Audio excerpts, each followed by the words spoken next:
Sup YouTube, DJ Jules here. Finally found some time to do another review. Today I'm going to review the Behringer DX 2000 7-channel mixer. Now let's go over there and take a look at it. Now this mixer is pretty good. I haven't seen any videos on YouTube on it. That's why I'm putting this on. And the few that are on YouTube, they're all from Germany. And that makes sense because this is a German brand. This is Behringer. Like I said earlier, it's a 7-channel mixer, which is probably the most that I've seen for a DJ mixer. These up faders are really long here. It sort of reminds me of a studio kind of mixer. These red buttons here are for the queuing or PFL pre-fade levels. You got 3 phono inputs, I believe, on channels 3, 4, 5, and 6. They all have ground ports, so you can hook up ground plugs if you have them on your turntables. 2 mic inputs, which are assigned to channels 1 and 2, and then 3 other channels which can serve as line or CD players, CD turntables if you got them. Over here we got the crossfader assign button, which will assign it to either the X side or the Y side. The crossfader here uses the new Infinium crossfader, and this is a contact-free fader. It's very, very smooth, and it's supposed to never wear out since it's using an optical light. Let's see here. We got our main audio graph here, so you can use this as reference, so you know you're not clipping your speakers. You got your main volume here, which is pretty cool because it's assigned to both sides. So if you ever want to check out if your speakers are set up in your room properly for whatever reason, you can just put the left one up, just check that one out, alright, and then both of them. The mixer just really reminds me of a studio mixer, like the faders. They got these nice little cushions for your fingers, not like the traditional sort of brick faders that you've seen on other mixers. You got a monitor output as well, so this is good for big environments or clubs and things like that. Your headphone control here, headphone volume, phone input. This also has a lighting meter.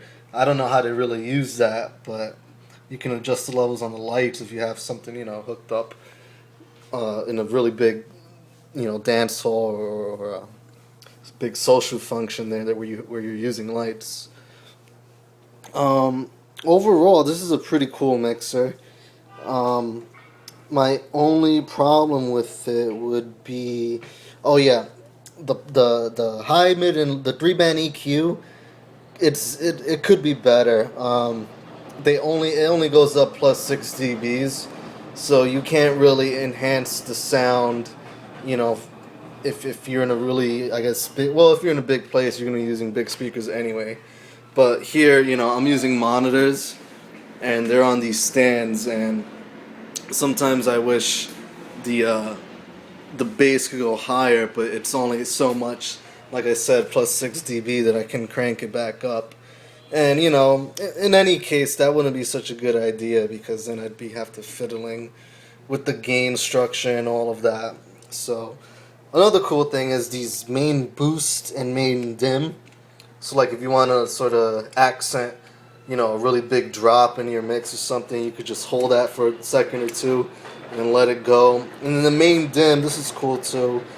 I can see people using this if you have a microphone input and you want to dim the music for a little bit while you speak real quick, let it go, do cool things like that.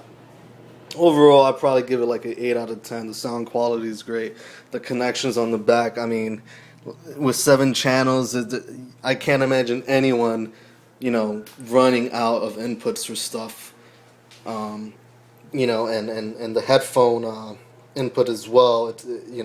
I'm using my Sony MDR 700s, and even I guess maybe less than halfway at the halfway point, these things are really loud. I have noticed, now this is probably the biggest pain with this mixer, I have noticed some very, very low bleeding with, I guess, the headphone. And that usually happens when, I have the PFL engaged and I'm queuing something up on the headphones, and if I'm setting the gain but have the volume load, or rather to zero, and I think when I have the gain right, I usually try to keep it at zero, and if this is still at zero, I can sort of hear the music very, very lowly. So there is some audio bleeding with this. It's not really a big deal, but I guess someone who's really looking for super accurate. Anyway, why would you have the gain correct and then your headphones at zero? It doesn't make sense. But it is a technical, I guess, mishap with this unit. But in any case, guys, if you have any questions or comments, you know where to leave them. Be more than happy to answer any questions on this. All right, take care. Peace.